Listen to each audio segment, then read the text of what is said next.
मध्ये पुन्हा एकदा सर्वांचं स्वागत असो.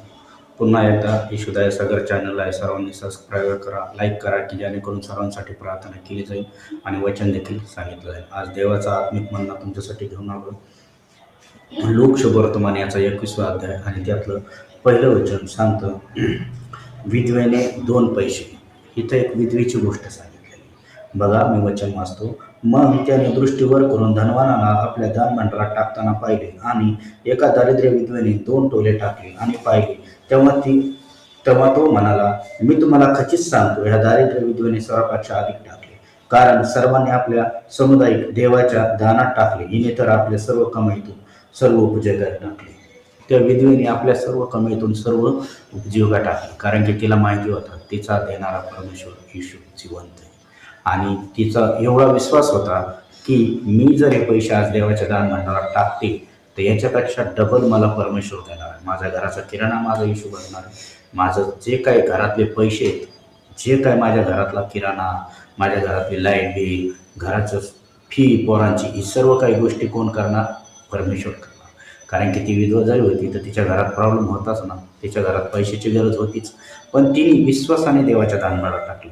आणि मलकीसदीक तर स्वतः ज्यावेळेस अब्राम मलकीसदीकडे आला त्याने दान दशमन दिलं, तेव्हा मलकीसदीक सांगितलं, जो येशूच्या दानमंडळात दान टाकतो तो स्वर्गीय आकाशी कपाटी उघडून टाकतो.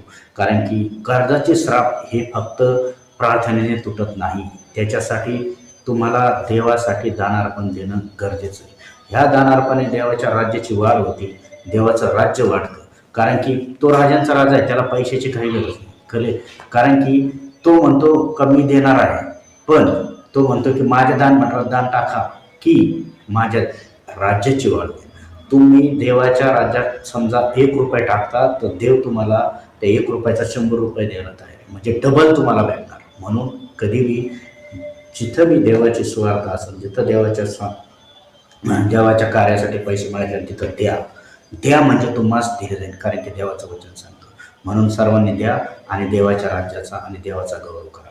आज मी तुमच्यासाठी प्रार्थना करतो. सर्वांनी डोळे दाखवा. म्हणा, प्रभू येशू, माझ्या पापाची मला क्षमा करा, माझ्या जीवनात या.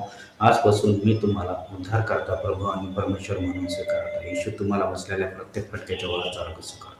पवित्र देवा, सर्वांनी डोळे दाखवा. पवित्र देवा, ईश्वराच्या प्रत्येकाचा जीवात्मा शरीर तुझ्या पवित्र आत्मा समर्पित करतो. बाप्पा, प्रत्येकाच्या जीवनातले बंधन, अडखळण, दृष्टपण, कर्जाचे श्राप मी तोडतो. ज्याचा हात दुखतो त्याचा हात भरावा, सर्दी, ठपकुकला बाहेर रक्षण निघ यांच्या जीवनातून. सैतानिक बंधनं मी तोडतो.